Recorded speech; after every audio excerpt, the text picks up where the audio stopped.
you. I guess you're persistent enough to come back after the break here, so I appreciate that.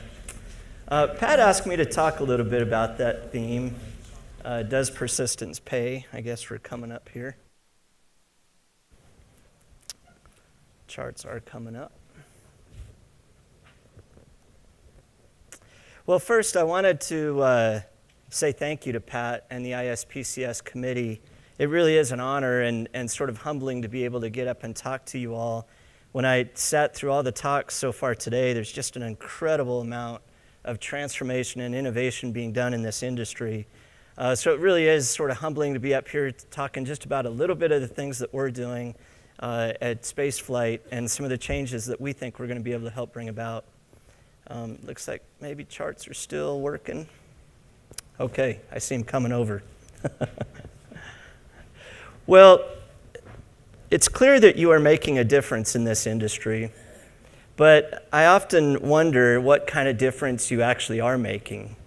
Here come the charts. Very good, thank you. So what kind of difference are you making? There are many in the country, across the world, that thinks this is the kind of difference you're making, that you're creating a bubble that's about to burst. You can see the quote down here on this blogger who thinks that there are a lot of snake space oil salesmen out there creating business plans that have real no tangible value. Northern Sky Research put out a report recently that said in the last couple of years there's been over $1.5 billion put into new space business plans, and most of them have not launched anything yet. And so some of the country thinks that this is the difference you're creating, a bubble that's about to burst. And many of us that have been in this industry for a while have been a part of some of these bubbles. I remember when I was a young composite structural engineer, freshly minted PhD, and I got to work on the design for the dispenser system for Teledesic. Remember that program? $1 billion sunk by Bill Gates and others and never went anywhere. I sort of experienced a space bubble 2.0 inside the government about 10 years ago. I got heavily involved in the development of small satellite capabilities at the Air Force Research Laboratory. I led the DoD's TacSat series, and we launched 4 satellites, or 3 of them. One of them actually never launched. And then I was very involved, as you said, in the development of the Operationally Responsive Space Program back in 2006 and 2007 in the DoD.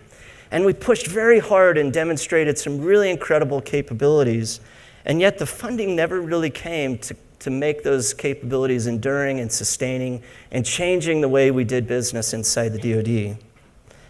And so this is possible. It is possible that this is another space bubble that will burst.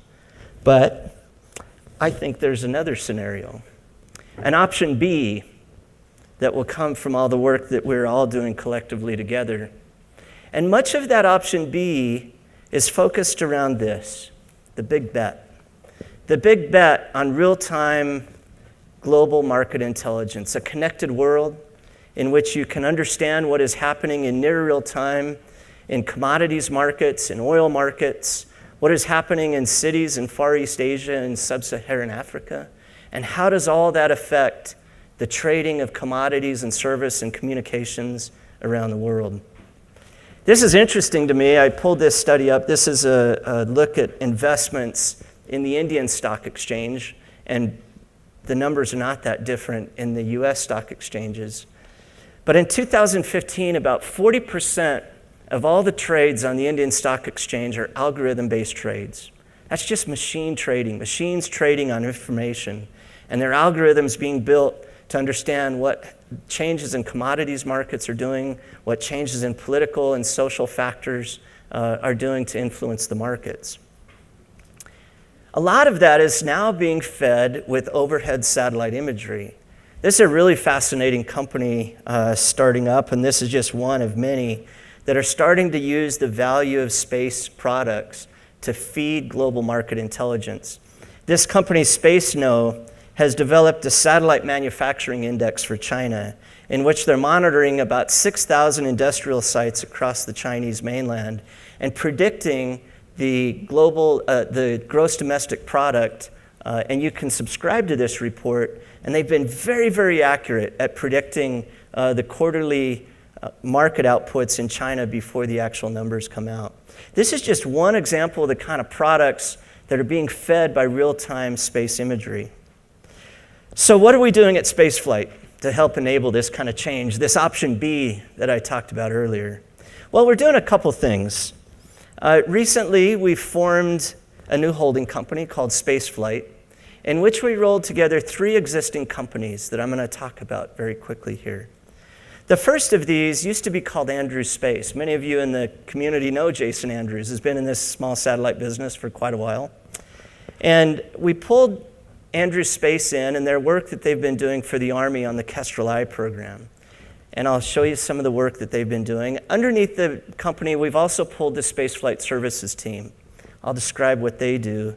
And their networks business, which we launched this last year. And then the newest company here, Black Sky Global. I'll talk about each of these in turn. So the first one, Spaceflight Systems, as I mentioned, is a small satellite developer. This is the former Andrews Space Company. They've been in business since for about 15 years, since about 1999. They're building a set of small satellites. The probably most prominent contract they have is with the Army SMDC to build a small imaging satellite that will provide 1-meter resolution imagery from low Earth orbit. It really is that. I'm going to use the pointer because nobody's done it all day yet today that I've seen. So it's this satellite right here. That's the Kestrel I satellite. That's what we also call commercially our Scout satellite, and that's going to play very prominently in my discussion about Black Sky Global. The other company has been around for about 3 years now, Spaceflight Services. And Spaceflight Services is really just a secondary launch brokering company. We buy excess capacity on the international launch market, and we package together small satellites and sell these as a service. We do something really interesting that is very commercial. One of the only companies in the industry right now that publish a commercial price list. If you go to our website, and this is a screenshot I pulled down just last week, you can look on our website for different payload masses, and we publish a price list. So if you have a 3U CubeSat and you want to go to low Earth orbit, we can generally get you in there for that kind of price. And we publish pricing all the way up to about 1,000 kilograms. But not only do we publish a price list, but we also publish a schedule. It's like running a railroad. You can't run a railroad if you don't publish your ticket price and the train schedule. So we also publish this schedule that shows you where we have purchased excess capacity and what kind of space we have available on these systems. And you can see that we have a number of launches lined up across the world. European launches. We recently launched last Sunday with the with the Indian PSLV. We have a launch coming up in November with the Japanese on their system. And recently, last week, we broke the big news that we had purchased a Falcon 9 with SpaceX. The first time a small company like ours has purchased a full Falcon 9 rocket dedicated to small secondary satellite missions. Well, what I can now say, that I couldn't say even last night, but early this morning there was a press conference in Jerusalem where we announced that one of the primary players on this rocket is SpaceIL, who is one of the competitors on the Google Lunar X Prize. So this is the first contestant that has now validated a launch for the Google Lunar X Prize that is scheduled to launch in the second half of 2017. So thank you to SpaceX for working with us on this. We've got a number of other mission partners. This is, in fact, a solid model of what that launch configuration looks like. You can see that we've got a number of small satellite systems on this launch, a couple primary satellites that are not yet disclosed. But as I said, I can now say that SpaceIL is one of the primary satellites on that launch. As we've been in the business the last couple years brokering launch services for these small satellite companies, one of the questions that we got asked over and over again was, yeah, now that I've got a launch, do you know anybody that's got an antenna that I can use to talk to my satellite? And we would push them to some of the existing players in the market, but the pricing and schedules often didn't match up with the business plans for our customers. So we established a new business last year called Spaceflight Networks. And it's really just a global network of ground stations. You can see 17 of them in the global map around here, spread around the world, all connected with high-speed fiber. And true to Spaceflight fashion, we publish a price list on the internet that says if you want UHF communications capability, it's $1.95 a minute. If you want S and X band capability, it's $19.95 a minute. And taking a play out of Verizon, we've been working with some small satellite radio vendors so we can package up a radio that'll work out of the box with our ground network. So just like when you go buy a cell phone at Verizon, you walk out of the store and it works seamlessly with their network. That's what we're setting up for our customers here at Spaceflight Networks. We do have our first commercial customer signed up, and we have our first 3 ground sites in operation, one in Alaska, one in Seattle, Washington, where we're based, and one at the very southern tip of the South Island of New Zealand. And we'll start operating that, knock on wood, by the end of October for that commercial customer. Okay, so, but wait, there's more. Black Sky Global. We started looking at this business model for operating commercial imaging satellites as a part of the Army Kestrel I program a couple years ago.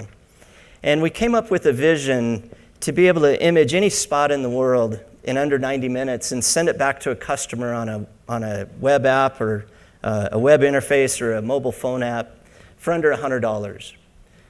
And this is really transformative. It's a huge vision. There's a tremendous amount of possibilities and potentials for what you could do with a system like this. But that's the vision we laid out. Then we laid out a plan to go off and raise the funding for this constellation and put the team together to execute it. We were successful at that. We've closed the second round of funding with 3 key investors, the first being Vulcan Capital, Paul Allen's fund, Razor's Edge, and, oh gosh, that's embarrassing. RRE Ventures. So we have raised enough money for the first 6 satellites, and we've laid out a plan to launch this constellation over the next 36 months. The satellites are really a takeoff of the Army Kestrel I system. They're about 50 kilograms. They have a 25 centimeter aperture primary mirror telescope in there, and at 450 kilometers altitude will give you about 1 meter resolution at nadir. So we've put together a plan to put these satellites in a mixed plane, 10 planes across the globe, a mix of both sun-synchronous planes and lower inclined planes, so that we can get really rapid revisit rate across the globe. With this kind of constellation, you can see a heat map of what this looks like around the globe. And in many of these spots of interest, we can cover those 50 to 70 times a day. And we can, with our 17 ground sites around the world, we can bring that imagery back very quickly. In this case, you see that the dark green is about 10 minutes. We can, from the time we collect an image on the satellite and are able to bring it back to our ground station, and over high-speed fiber, bring it back to our processing center in Seattle is about 10 minutes. So I can tell you that in almost all these spots in the world, we can hit that 90-minute timeline. And in many cases, even less. We can get pictures back from the time we get an order in our models to deliver that product in less than an hour. This is the kind of imagery we're looking to collect, and it's really imagery based on monitoring global market intelligence. As I said, this is really the big bet. It's about monitoring the world in near real time and feeding that information into algorithms and trades for the commercial sector, disaster relief, disaster monitoring, things like illegal fishing, pipeline monitoring, oil exploration, agricultural, national security. There are a number of applications for this, and we're already out signing up secondary consumers for this product. This is what the web interface looks like. It's not live yet, but we do have it operating behind our firewall. You can log into it, gives your credit card information, and you can click a spot on the globe, and that will create an order, and we'll put that order into our constellation management system, collect the images, and send them back to you on this web interface where you can retrieve your images. So where is this going in the future? My personal opinion is that if this big bet really pays off, that there is a lot of value in monitoring the globe in real near time, I think this is going to create a demand for space products and space capabilities that in a sense is going to be a gold rush. It's kind of funny being in Seattle where the Yukon gold rush took off from. It often feels like that there's a gold rush to space and there's a gold rush to mining the value of space products and intelligence that you can get from space. In my opinion, where that's going to drive us over time are a set of systems that not only collect imagery in the visible spectrum, but you'll see companies move very quickly into the infrared domain, into hyperspectral systems, into the RF domain to monitor what's happening around the globe in radio frequencies. And over the next decade, I think you'll see literally 1,000 satellites with a multitude of different sensor systems collecting the entire electromagnetic spectrum that's emanating off the surface of the Earth and feeding that information into big data machines to understand what is happening around the planet in near real time. That's a really transformative vision. It really brings the power of space down and it democratizes that power and puts it really into the hands of the people and holds bad actors at bay. I think it really has a tremendous potential to create a new power and new peace and prosperity around the world. So, does persistence pay, Pat? This one's for you. You've certainly been at it a long time, and I believe persistence does pay off. And I believe it's going to pay off not only in doing this again, maybe this is Space 2.0, maybe it's Space 3.0, but I think this vision's going to come. And I think it's going to come from the hard work that you're all doing. It's going to come from the persistence that you all have. But I also think the value of persistence that you get from space is one of the things that you can get from no place else. In a sense, that's the killer app for space. So with that, questions?